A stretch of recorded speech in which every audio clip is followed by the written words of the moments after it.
sign of the cross or ang pag-aantanda ng krus. In fact, alam po ninyo, meron na akong narinig na pasaring dati, no, sa ating mga kaibayo sa pananampalataya. Kasi nga naman, tayo daw pag nakakita ng simbahan, nag-aantanda. Tapos maya-maya, kapag tayo natakot, dahil sa tingin natin may multo o may aswang, nag-aantanda na naman tayo. Kaya ang sabi nila, siguro sa loob daw ng simbahan natin, may aswang. Kaya tayo nag-aantanda. No? Ganun ho yung mga makukulit na mga sinasabi ng ating mga kaibigan, no? Diyan sa Iglesia ni Cristo. Ganun po yung kanilang pang-aasar sa atin. Kaya daw tayo nag-aantanda sa simbahan dahil daw baka doon may multo o may aswang. No? Alam po ninyo, may mga bagay po kasi na kumbaga double purpose. No? Halimbawa, bibigyan ko kayo ng isang example. Yung rifle, yung Armalite. Sino po bang nakakita na ng Armalite? Hindi si Mrs. pag nagagalit, ibang Armalite po yun. Okay. Yung Armalite ay ginagamit po nating pamuksa ng kaaway. Yung rifle, ganun din. Assault rifle lang tawag doon. Pampatay yun sa gyera. Pero, bagamat yun ay ginagamit nating pampatay o pampuksa, ito din ang ginagamit bilang pagpupugay. No? Halimbawa, nandiyan yung presidente ng republika, ibibigyan siya ngayon ng 21 gun salute. Ganon din po ang kanyon. No? Nung panahon ng digmaan, kinakanyo ng kalaban. Kagaya dyan sa Manila Bay, no? Nung papasok yung mga Amerikano, binobomba nila ng kanyon yung mga Hapon. Pero nung tapos ng digmaan, nung nandyan na si General MacArthur bilang pagpupugay sa kanya, o kung yung presidente man ng Pilipinas, anong ginagawa? Nagkakanyon din. No? Bilang pagpupugay naman. No? Wala pong ipinagkaiba yan, mga kapatid, sa sign of the cross. No? Ang tanda ng krus, ito ay pamuksa natin sa mga kaaway. Takot na takot yan ang Diablo. Dahil yan ang tanda ng kamatayan ng Panginoong Hesukristo. Pero hindi lang yung pamuksa. Yan din po ay tanda ng pagbibigay galang. Yan po ay isang pagsasaludo. No? Kaya kapag tayo dumadaan sa simbahan, nag-aantanda tayo ng krus bilang pagsaludo sapagkat naroroon sa loob ng ating mga simbahan ang hari ng mga hari. Ang Panginoong Hesukristo na nasa banal na Eucharistia. No? Our Lord in the Blessed Sacrament. Kaya po tayo nag-aantanda bilang pagpupugay, hindi po dahil may aswang doon. Eto namang mga to masyadong nagpapaniwala sa mga aswang. Alright. So dito po lumalabas, mga kapatid, na may mga tao po talaga na mapanlait, pero yung kanilang panlalait sa kapwa ay hindi naman nila naiintindihan kung ano yung kanilang inuupasala o inaaglahi sa atin. No? Kaya nga po sa kanila na isa katuparan yung binabanggit po ng apostol na si Apostol Judas. Hindi po ito yung Judas Iscariote, kundi si Judas Tadeo. Sa kanyang sulat, sa versikulo 10, ganito po ang kanyang sinasabi. Pero, ang mga taong iyan ay lumalait sa mga bagay na hindi nila naiintindihan. Lapat na lapat ho. Para silang mga hayop na walang isip. Ginagawa nila ang mga alam nilang gawin na nagpapahamak sa kanila. No? Napakalinaw po ng babala ng Apostol San Judas. No? Yung mga nanlalait na hindi nakakaintindi ay parang mga hayop na walang bait. At ito po'y sa katuparan doon sa mga nanlalait sa atin. Pero hindi naman nila alam. Hindi nila naiintindihan o nauunawaan yung ating mga ginagawa. Kaya po ngayong gabi bilang bahagi po ng ating Bible study, sana tayong mga Katoliko nakakaintindi ng ating ginagawa. No? Kasi masaklap, yung nanlalait sa atin, walang alam, hindi nakakaintindi. Pero yung Katoliko, ang tanda ng krus, pero salat sa kaalaman. Pero kung sa ating pong pag-aaral ng banal na kasulatan, mapapalawig po, mapapalalim ang ating kaalaman, ay mas lalo po nating mabibigyan ng meaning, no? Kahulugan ang ating ginagawa. Hindi lamang parang mechanical act, ika nga, kundi ito po ay bahagi ng pagpapahayag ng ating pananampalataya. Amen? Amen. Ako po ay specific na tutugon doon sa mga paratang ng sekta ng relihiyon na nagdiriwang ng kanilang ika-100 taon ng kanilang hidwang pananampalataya, no? Ang Iglesia ni Cristo. Sapagkat sila po ang masasabi kong talaga naman, no? Sagad-sagaran po yung kanilang pang-aatake sa atin. At isa sa mga paborito nilang birahin, itong pag-aantanda ng krus, no? Sinasabi nila, yung nagtatatak sa noo, yung nagtatanda, yan po ay sa demonyo. Kayo mga Katoliko, anong ginagawa? Nag-aantanda ho, nagtatatak ho sa kanilang mga noo. Kaya po ang sa demonyo. At ang babasahin nila, kapatid, ay yung nasusulat sa aklat ng Apokalipsis, Kapitulo 13, versikulo 16 hanggang 18, na ganiri po ang ating mababasa. Sa pilitang pinatatakan ng ikalawang halimaw ang lahat ng tao sa kanilang kanang kamay o sa noo, maging sila'y dakila o hamak, mayaman o mahirap, alipin o malaya, at walang maaring magtinda o bumili malibang sila'y may tatak ng pangalan ng halimaw. Oh, nakita nyo? Nagtatatak sa kamay at noo. Kaya kayo mga Katoliko yan. Di ba? Ganon po yung kanilang explikasyon dyan. Tapos bigla nilang bibigwasan ng Apokalipsis 14:9 at 11 na ganito rin po ang kanilang babasahin sa atin. At sumunod na dalawa ng ikatlong anghel na sumigaw ng malakas, sino mang sumasamba sa halimaw at sa larawan nito at nagpatatak ng kanyang noo o sa kamay, ay pinainumin ng Diyos ng alak ng kanyang puot na walang halong ibinuhos na kupa ng kanyang galit. Pahihirapan sila sa apoy at asupre sa harapan ng mga banal na anghel at kordero. Ang usok mula sa apoy na paghihirap sa kanila ay mag-aalab magpakailanman. Araw at gabi ay maghihirap ng walang pahinga ang mga sumasamba sa halimaw at sa kanyang larawan at ang mga natatakan ng kanyang pangalan. Ayan. Nakita ninyo? Kayo may tatak sa noo. Naku, masusunog kayo sa dagat-dagatang apoy. Naku. Yung Katoliko naman, nabasahan lang ng sita sa Biblia, hindi alam kung paano sasagutin. Hindi malalim yung kaalaman sa salita ng Diyos. Oo nga, no? May pagtatata kami sa noo.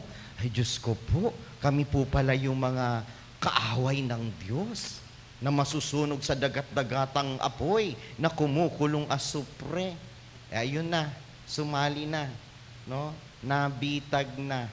Sumamba na doon sa mga kapilyang matutulis. Di ba? Ganun na ganun eh. Pero pansinin po ninyo mga kapatid, basahin ninyo yung binasa kanina.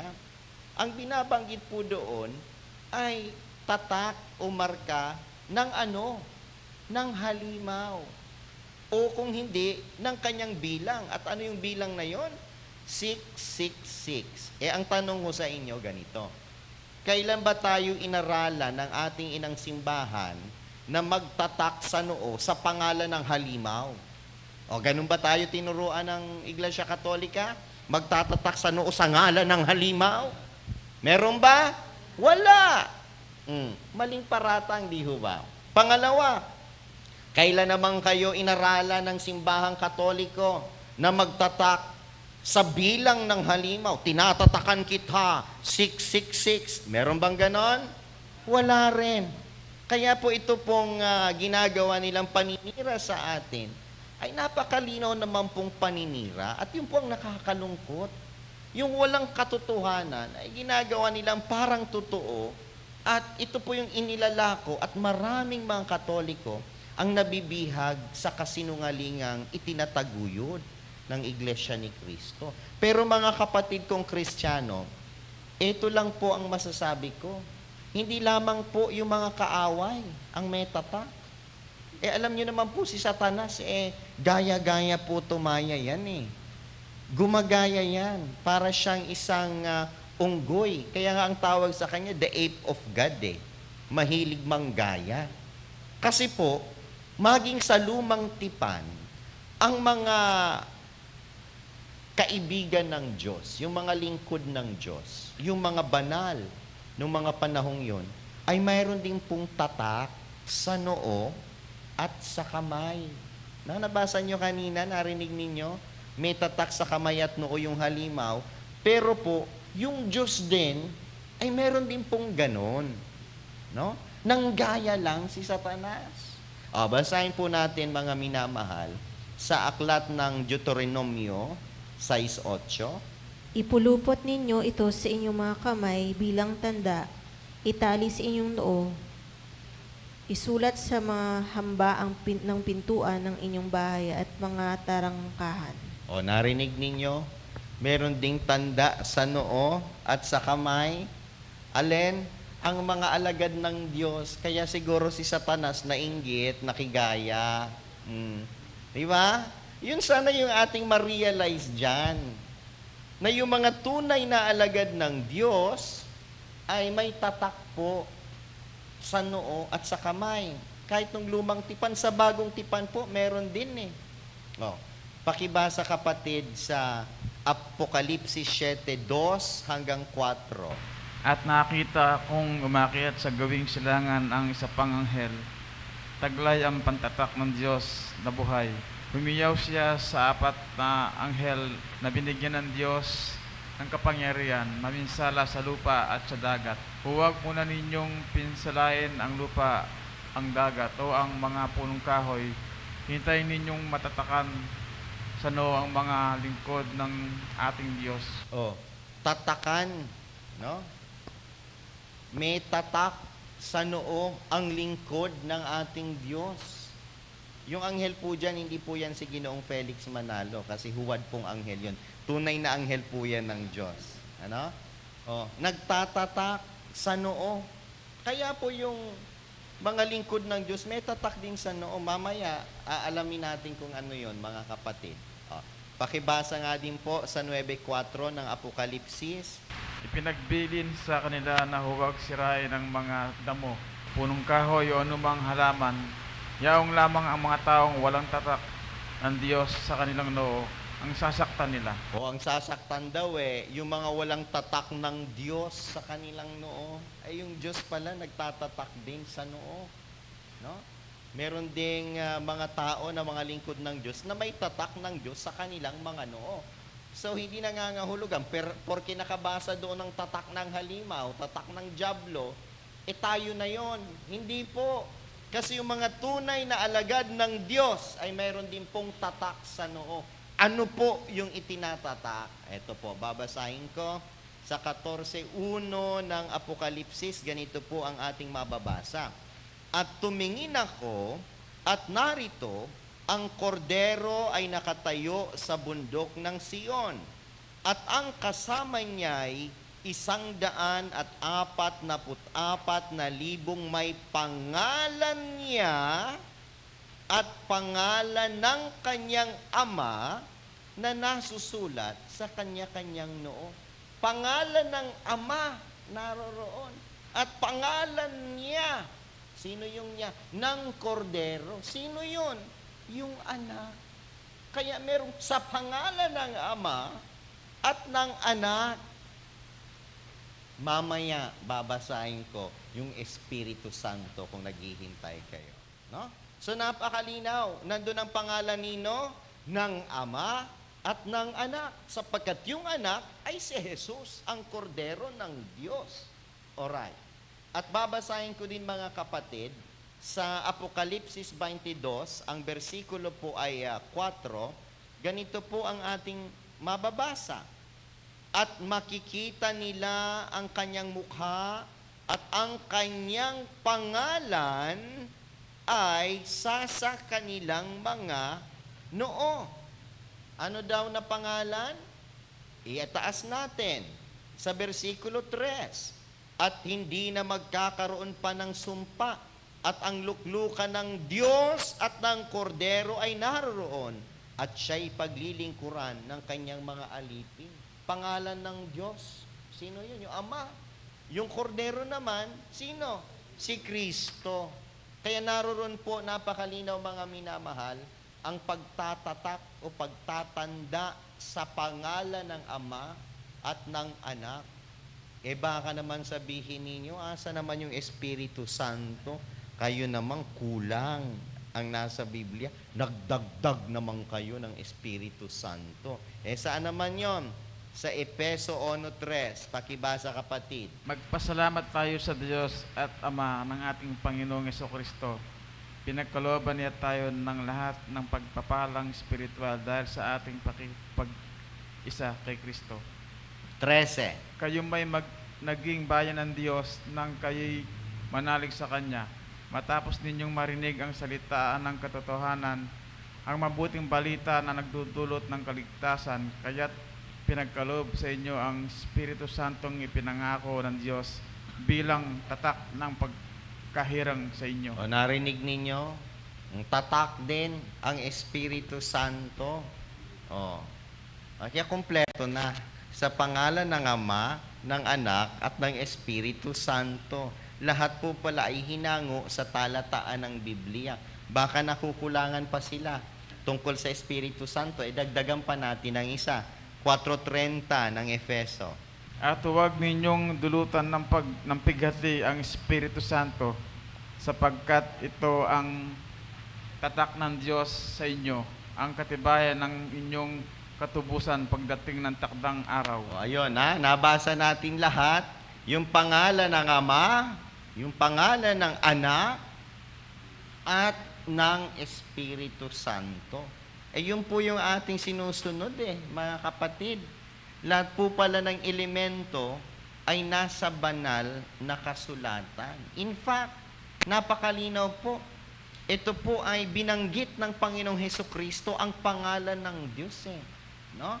Lalo na nung siya ay nag-utos sa kanyang mga alagad na tayo ay bautismuhan o binyagan. Sa kaninong pangalan? 28:19 ng Mateo. Kaya humayo kayo at gawin ninyong alagad ko ang lahat ng bansa. Bautismuhan ninyo sila sa ngalan ng Ama at ng Anak at ng Espiritu Santo. Asam naman po yung sa dibdib.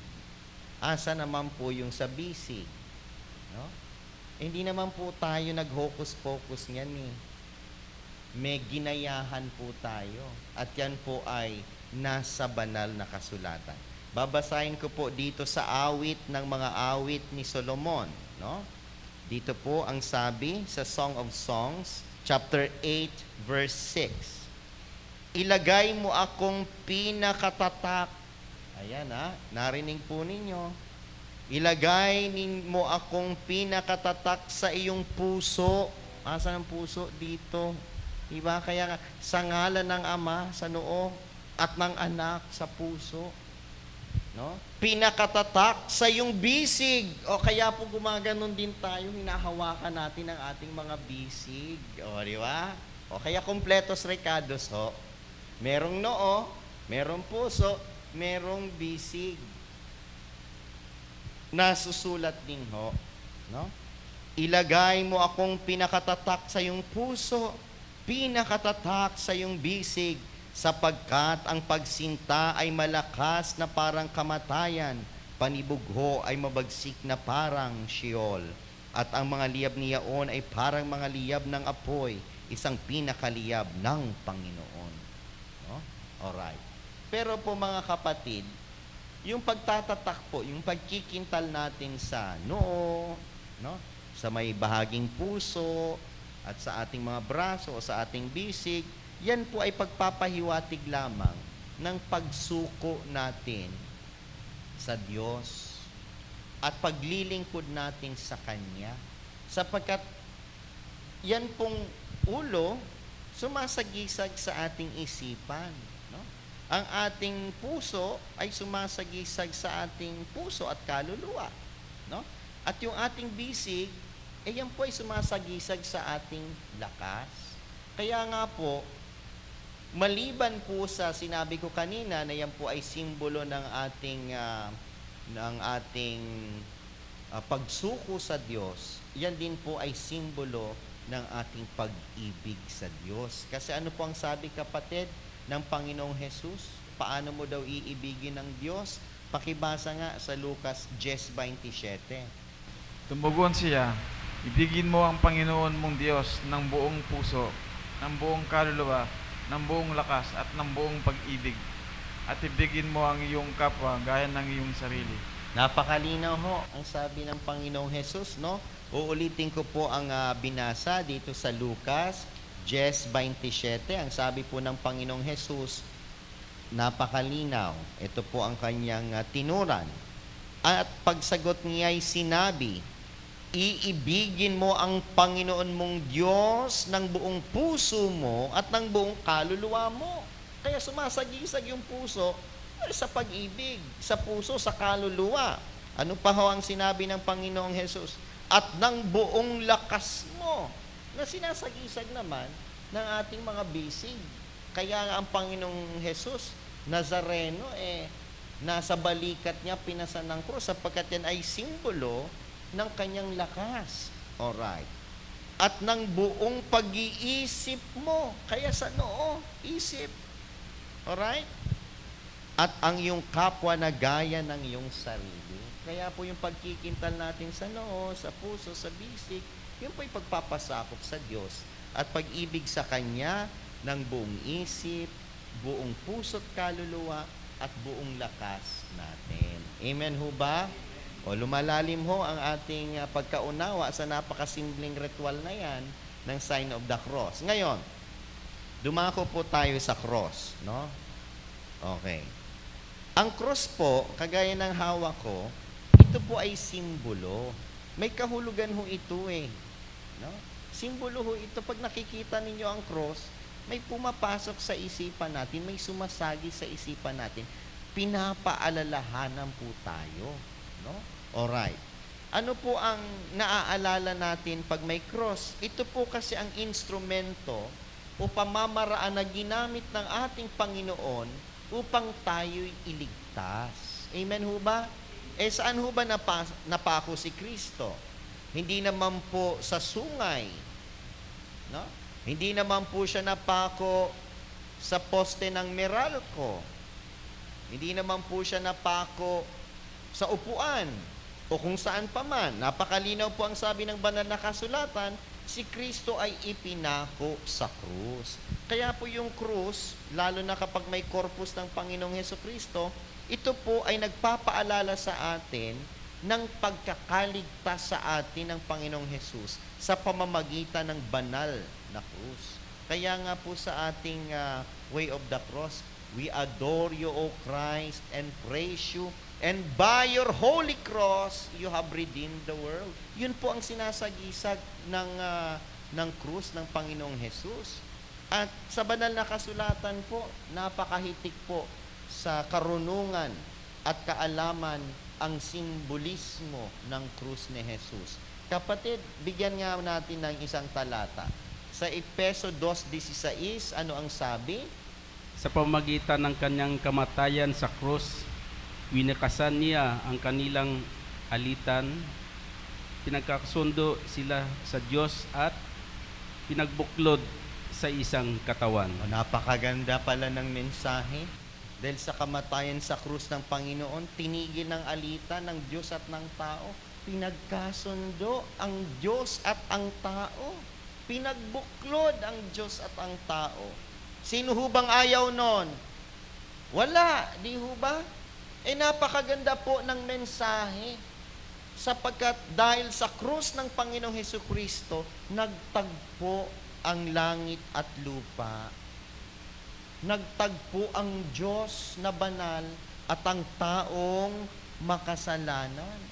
There's no way to go to God except through Jesus. And Jesus did that precisely by dying on the cross. No? Napakaganda ng simbolismo ng cross.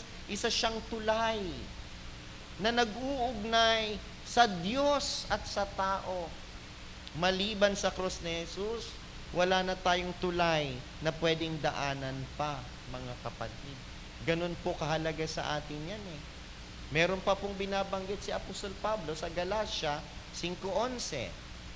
Mga kapatid, kung talagang nangangaral pa ako ng kailangan ang pagtutuli, bakit pa ako inuusig hanggang ngayon? Kung iyo'y totoo, hindi na sana nila ikinagagalit ang aking pangaral tungkol sa pagkamatay ni Kristo sa krus. Ang sabi ni Apostol Pablo dyan the offense ceased at the cross. Natapos na sa cross ni Kristo. Uulitin ko po ang basa sa 5:11 ng sulat ni Apostol Pablo sa mga taga-Galacia. Ngunit ako, mga kapatid, kung ipinangangaral ko pa ang pagtutuli, bakit ako'y pinag-uusig pa? Kung gayon ay natapos na ang katitisuran sa cross. No? And I, brethren, if I yet preach circumcision, why do I yet suffer persecution? Then is the offense of the cross ceased. Natapos na daw po ang katitisuran sa krus. No? Dapat hindi na po tayo nadadapa. Hindi na po tayo natitisod. Sapagkat ani ni Apostol Pablo, sa krus, natapos na ang katitisuran. Pero hanggang ngayon po, marami pa rin taong mga natitisod sa krus, hindi nila matanggap ang eskandalo ng krus. No? Marami pa po. Alright.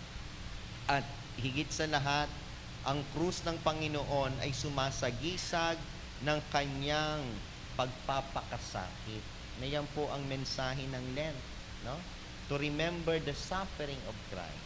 So when we look at the cross, we are reminded of the suffering of Christ. Pakibasa nga kapatid sa unang Pedro 4:13.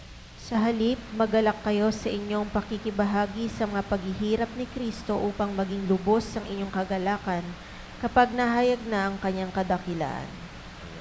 Yun po ay pakikiisa sa paghihirap ng ating Panginoong Jesus. Bakit naman pakikiisa? Sapagkat siya na rin mismong nag-utos sa atin na pasanin natin, tanggapin natin ang ating krus at sumunod sa Kanya. Amen? Amen. Mababasa din po natin ang ganyang paksa sa 3:10 ng Filipos.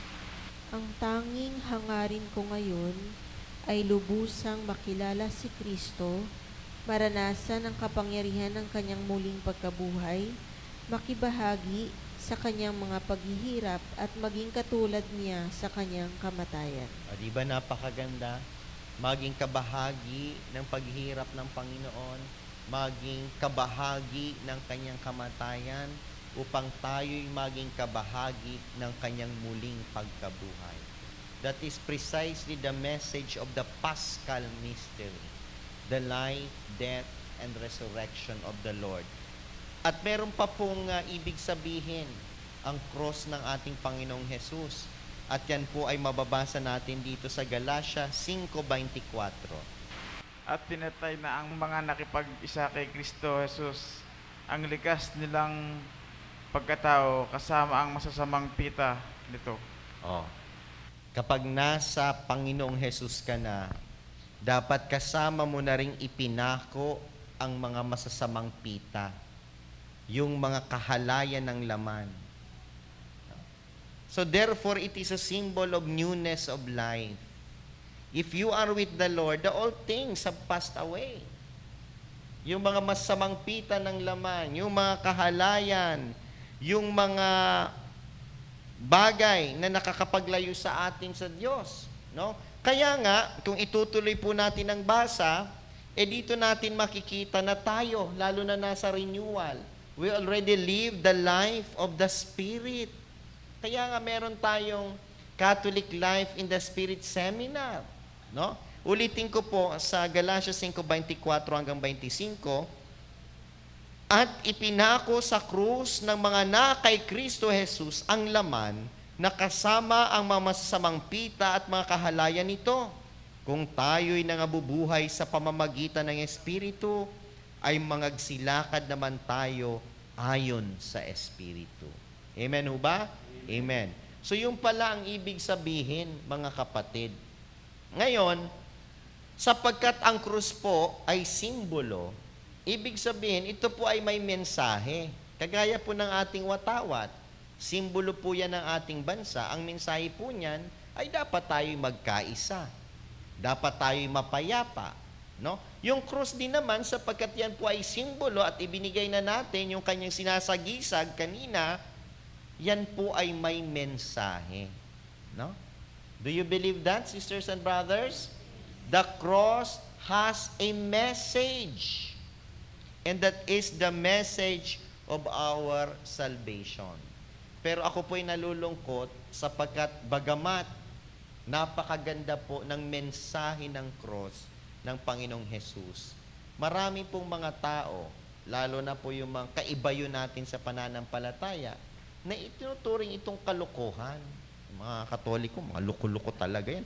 Cross sila ng cross. Sa simbahan nila, may cross. Yung hugis ng kanilang simbahan, cross. Yung tuktok ng simbahan, cross. Sa bahay, may cross. Pag Ash Wednesday, nagkukrosan noo. Nag-aantanda ng cross. Puro na lang cross.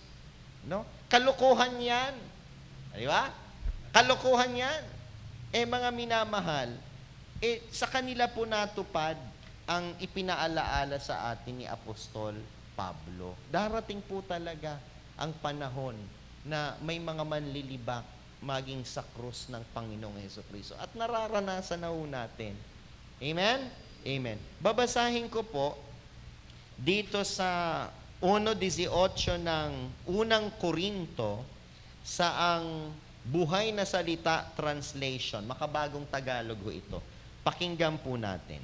Kasi, para sa mga hindi ligtas, kalukuhan daw ang mensahe tungkol sa krus. Pero para sa atin na naliligtas, yon ang kapangyarihan ng Diyos. Amen? Yung mga hindi ligtas, kalukuhan ng krus na yan. Pero sa ating naliligtas, ito ang kapangyarihan ng Diyos. Amen? Ang cross mo pala may kapangyarihan eh. Kaya nga takot na takot si Satanas, ang dyablo. Anong ginagawa niya? Inuudyo kanya yung mga alipores niya, nalaitin, libakin ng cross. Sabihin na kalokohan yan. Di nagkakaalaman ng kulay. Kung sino ang kampi sa Diyos at kung sino ang kaaway ng Diyos. Kung sino yung ligtas at hindi ligtas, sapagkat sa ating mga ligtas, ang krus po ang kapangyarihan ng Diyos. Amen? Amen. At mga kapatid, binabanggit din mismo ni Apostol Pablo sa unang Korinto. Ang bersikulo po ay 22 hanggang 23. Uulitin ko po, ito po ang kanyang sabi. Humahanap ang mga Hudyo ng mga tanda. Para naman sa mga Griego, karunungan ang importante. Pero ang ipinapahayag namin ay si Kristong napako sa krus, mensaheng nakakatisod sa mga Hudyo at hinahamak ng mga hintil. Mga kapatid, mapalad ho tayo, no? Dahil tayo ay kakampi ng krus ng Panginoong Hesukristo, sapagkat para sa atin, ito ay may kapangyarihan, ang kapangyarihan ng pagliligtas. No? Kaya po mga kapatid, siguro napupunan ninyo, kung tumingin-tingin kayo dito sa ating pook, na kung saan tayo ay nagsasama-sama sa pagtitipon, sa pagsamba, sa pag-awit, sa pagpapupuri sa Diyos, ang nasa sentro ng ating luna, ng pook na ito, ay ang napakalaking krus ng Panginoong Hesukristo. Sa ating altar, meron ding krus. Ako, may krus ako sa dibdib. Ganon din si brother, pati singsing ko krus. Ang wala lang ho ako, si Tirso Cruz, si Cheryl Cruz, at si Geneva Cruz. Amen? Amen. Alright. Sa ating mga simbahan, ganun din. No? Sa ating mga tahanan, ganun din. Bakit po kaya tayo mga Katoliko ganun? Napakaraming krus, nagtatanda ng krus. Ang sagot po dyan mga kapatid, sapagkat tayo ay nagmamayabang. Tanggapin na natin. Hindi naman masama kung ito ang ipinagmamayabang natin. Pakibasa nga kapatid, 6:14 ng Galacia. Huwag nawang mangyari sa akin ang ganon. Ang pinagmamalaki ko ay ang kamatayan ng ating Panginoong Hesukristo, sapagkat sa pamagitan nito, ang mundong ito'y patay na para sa akin at ako na may patay na rin sa mundo. Sa ibang salin po, ganito po ang ating mababasa. Datapwat malayo nawa sa akin ang pagmamapuri, maliban na sa krus ng ating Panginoong Hesukristo, na sa pamamagitan niya oy ang sanglibutan ay napako sa krus sa ganang akin, at ako'y sa sanglibutan. Wag daw magmapuri, wag daw magmalaki, wag daw magmayabang, maliban sa krus ng Panginoong Hesukristo. Kaya po tayo, kung meron tayong mga krus sa tahanan at simbahan, at nag-aantanda tayo, sapagkat proud na proud tayo. Amen? Amen. Kaya nga po yung pagtanda ng krus na lang, pinapakita mo na Katoliko kayo are proud to be Christian because you are saved by the cross of Christ. Kaya kung tayo po'y nag-aantanda ng krus, wag naman po yung parang nagtitiris ng langgam sa dibdib. Dapat proud ka. Di ba? Yung nakikita sa iyo na proud ka, pinagmamalaki mo ang krus ng Panginoong Hesukristo. Sapagkat yun po ang mensahe ni Apostol Pablo na huwag tayong magmapuri maliban sa krus ng Panginoong Hesus. Kaya yan po ang kasagutan natin. Lahat po ng ginagawa natin sa Iglesia Katolika na may kinalaman sa krus, kung bakit napakarami, yumayabong, no? Sapagkat wala tayong ibang ipinagmamalaki. At wala tayong dapat na ipagmalaki, kundi ang krus ng Panginoong Hesukristo. Amen? Amen. Sinabi din po ni Apostol Pablo, no, bilang dagdag, kalimutan nyo na ika ang lahat, kasi siya, kakalimutan niya daw ang lahat, maliban sa isa.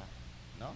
Kung magkaka-amnesia ka man, bilang Kristiyano, sana wag mo makalimutan ito, kasi napaka-central ito sa ating pananampalataya. Babasahin ko po dito sa Unang Korinto 2:1-2 ng ang buhay na salita Biblia. Nang dumating ako sa inyo, mga kapatid, hindi ako gumamit ng matataas na salita o karunungan nang ipahayag ko sa inyo ang mensahe ng Diyos.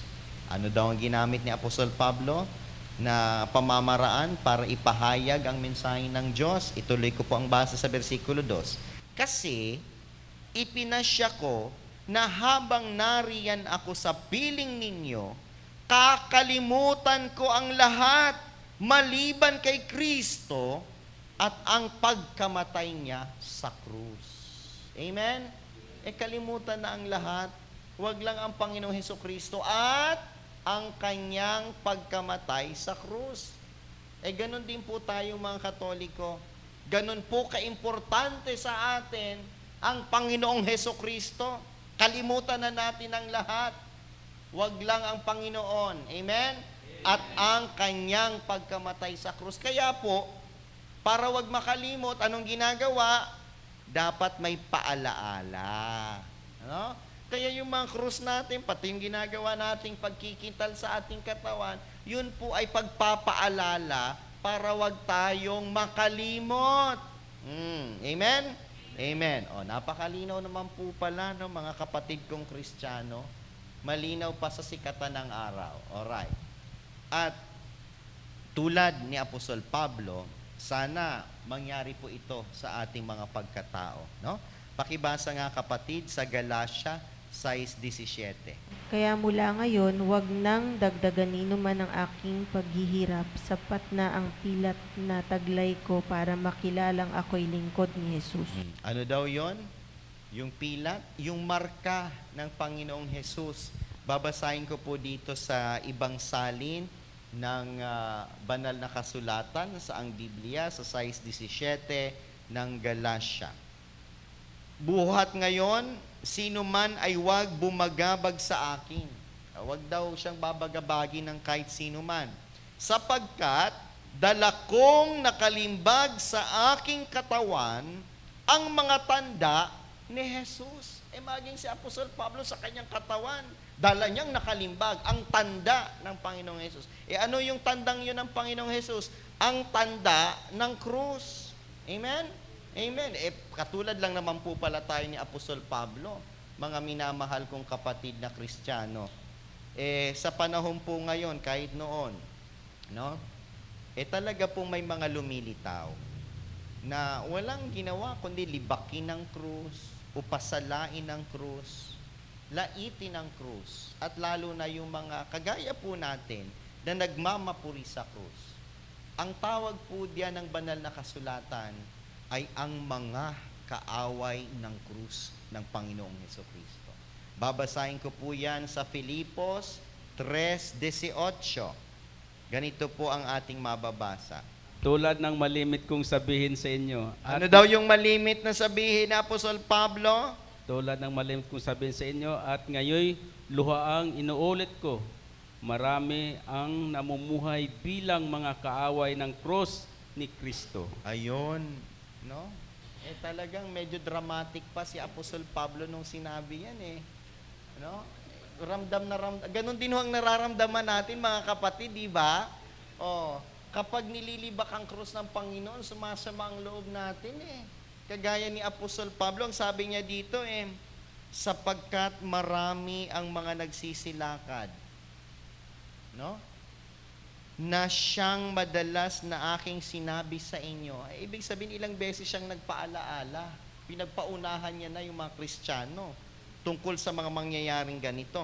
At ngayoy sinasabi ko sa inyo na may pag-iyak na sila ang mga kaaway ng krus ni Kristo. Mga kapatid, mga kaaway ng krus ni Kristo, etong mga Jehovah's Witnesses, muhing-muhi sa krus. Etong mga iglesia ni Kristong tampalasan, muhing-muhi sa krus. Maging yung mga kapatid nating Muslim, ayaw nila ng krus. Diba? Kaya nagkatotoo po yung sinabi ni Apostol Pablo, pinaunahan niya na tayo, no? Na sila ang mga kaaway ng krus ni Jesus. Mga kapatid, tatanungin ko ho kayo, kayo ho ba ay kaaway o kakampi? Kakampi. Kaya nga po kayo naririto Kaya nga po kayo mga Katoliko, no? Babasa po ako ng salin, ang Biblia ng Sambayan ng Pilipino. Dito po sa 9:4 hanggang 6. Pakinggan po ninyo ang ating babasahin. At sinabi niya rito, ang nagsasalita po dito ay ang Panginoong Diyos. Nag-uutos po siya. Anong sabi? Libutin mo ang Jerusalem at tatakan ng krus sa noo ang mga nagdadalamhati at umiiyak dahil sa mga kasuklam-suklam na nagaganap doon. Narinig kong sinabi niya sa iba pa, sundan ninyo siya sa paglibot sa lunsod. Huwag kayong magpakita ng habag. Patayin ninyo silang lahat. Matatanda't kabataang lalaki, mga dalaga, mga bata at mga babae. Ngunit huwag ninyong lapitan ang sinumang may tatak na krus sa noo. Amen? Amen. Napakalinaw po ng sinabi ng propeta Ezekiel. Babasa din po ako ng isa pang salin ng Biblia. Ang banal na Biblia ni Monsignor Abriol. Sa ganun din pong sitas, 9:4 hanggang 6 ni propeta Ezekiel.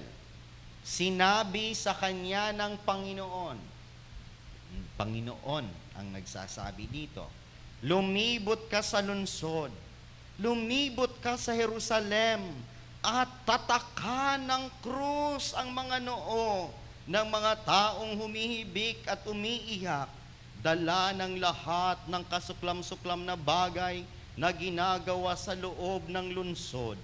At winikan niya, pagkatapos sa mga iba na abot ng aking pandinig, libutin ninyo ang lungsod sa likod niya at manakit kayo. Huwag mahabag ang inyong mga mata, ni magdalang awa kayo. Patayin ninyo ang matanda, binata, dalaga, bata at babae, hanggang sa malipo lang lahat. Subalit, huwag ninyong galawin ang sinumang may tatak na krus. Amen? Sino po ba yung nagtatatak ng krus? Iglesia ni Cristo ba o Katoliko? Katoliko. Jehovah's Witness ba o Katoliko? Katoliko. Protestante ba o Katoliko? Katoliko. Sinong maliligtas? Katoliko na basa. Amen? Amen. Kasi yung po ang tanda ng kaligtasan eh. Kahit sino daw, patayin, paslangin. Pero wag. Yung may tatak ng krus. Eh, nung Ash Wednesday eh, lahat po kayo nagpatatak ng krus sa noo eh. O kaya po kung kinaumagan, may tatak pa kayo ng krus sa noo, hindi po kayo naligo. Amen? Nung bata po kayo, nung binyagan kayo, kinukrusan kayo sa noo. Di ba? Ng oil. No? Pati yung mga ninong at ninang. Di ho ba? Nung kayo ay kumpila, krinusan din kayo. Kapag kayo anointing of the sick, kinukrusan din kayo. No? Mga Katoliko ho ang gumagawa niyan, mga kapatid. Kaya itong gawain na banal, ay wag po nating ikahiya dahil ito po ay nasusulat sa banal na kasulatan. Simbolo po ito ng ating kaligtasan. Eh ang nakakalungkot dyan po, kung napunan ninyo, Katolikong salin ang aking binasa. Kasi po sa mga salin na protestante, dinownplay nila yung salitang cross. Itinago nila. No? Ayaw nilang banggitin kasi nga umuhi sa krus. Kaaway ng krus ni Kristo. Kaya sa kanilang mga sali ng Biblia, wala pong krus doon sa aking binasa. Ginawa lang tatakan sa noo. Pero hindi binanggit kung ano yung pantatak. Pero sa original po na Hebrew, napakalinaw, binanggit tau. Tau. The letter tau. Ano po yon? Sa Hebrew, babasa po ako ng mga referensya. Una po, isang Katolikong scholar at exegete, isang profesor ng Old Testament Studies sa Pontifical Biblical Institute sa Roma, si Father Luis Alonso Schaukel. Ito po ang kanyang sabi. The mark in Hebrew is called a tau. That is the letter tau, which in ancient times was written with two cruciform strokes. The scribe marks the tau, the cross, on the forehead. It is a sign that means faithful to the Lord. Napakaganda pa ng ibig sabihin nun. By virtue of which those marked are saved from destruction. It is a clear guarantee which the executioners must respect. No? Dapat daw igalang ng berdugo. Hindi ka mumulas dyan, hindi ka gagalawin. Then ikaw ay faithful to the Lord. No? Sa isa pa pong referensya sa page 750 ng Knox Bible, sabi din po ng mga Bible scholar, literally, with a tau. This was the last letter of the Hebrew alphabet. And in the old script, a cross was a symbol for it. Okay? Babasa pa po ako doon sa Douay Rheims annotation. Mark thou. Thou or tau is the last letter in the Hebrew alphabet and signifies a sign or a mark, which is why some translators render this place set a mark or mark a mark without specifying this mark was. But Saint Jerome and other interpreters conclude it was the form of the letter tau, which in a Hebrew character was the form of a cross. Halata po ang ginagawa ng mga protestanteng salin. pinagtatakpan nila kung ano yung tanda. Bakit wala sila nun? Isa pa po, sa New American Bible, ang ginamit po doon, X. Sa annotation niya, sinabi, literally, the Hebrew letter tau, which had the form of a cross. No? Isa pa, sa the Jerusalem Bible, page 1169, literally, a tau, as the Vulgate translates. In the ancient script, this letter was cruciform.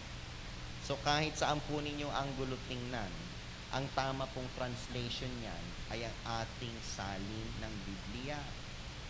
We are faithful not only to the translation of the Bible, but more so faithful to the Lord. Hindi natin ikinakahiya ang krus. Pinapalitaw natin yan. Yung iba itinatago. No?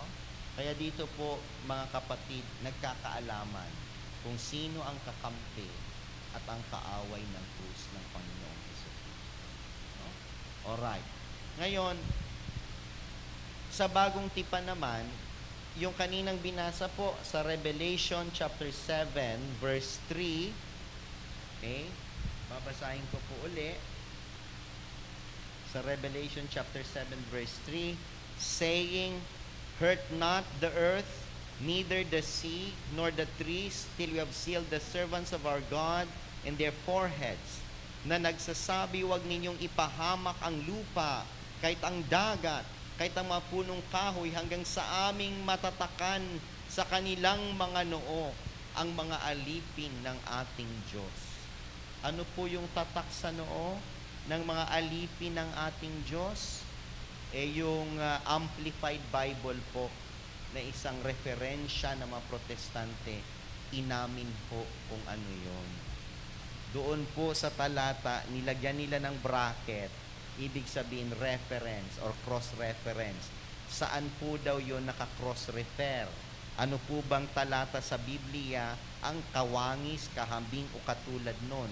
Nakasulat po sa cross-reference, Ezekiel 9:4. Amen? Tatak ng krus. Kaya po pagdating ng takdang panahon, malapit ng araw ng paghuhukom, naririyan na yung mga anghel na siyang inutusan ng Diyos na magpapatupad ng kanyang hatol sa mga huling araw.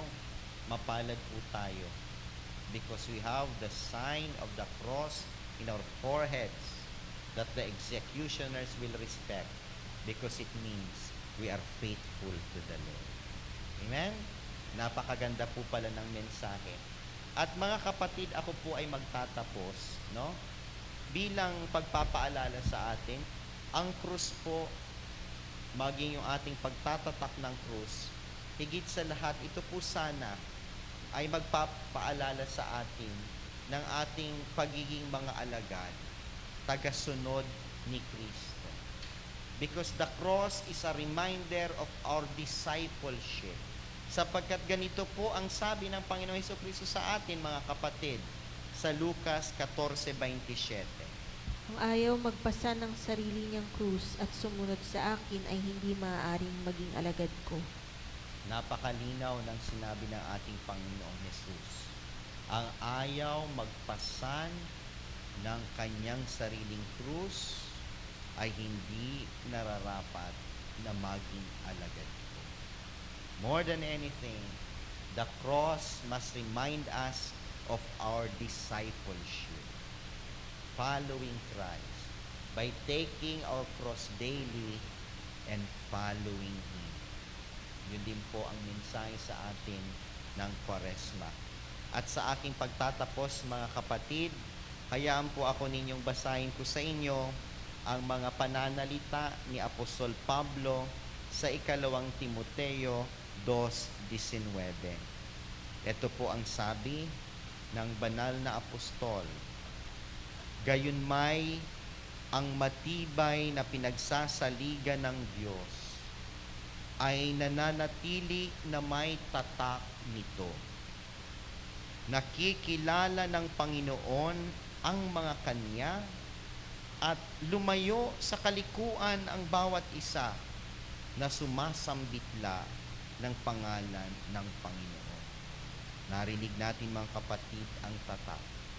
Ginagawa po natin yan sa ating pag-aantanda. At narinig din natin ang ang salitang sumasambitla ng pangalan ng Panginoon.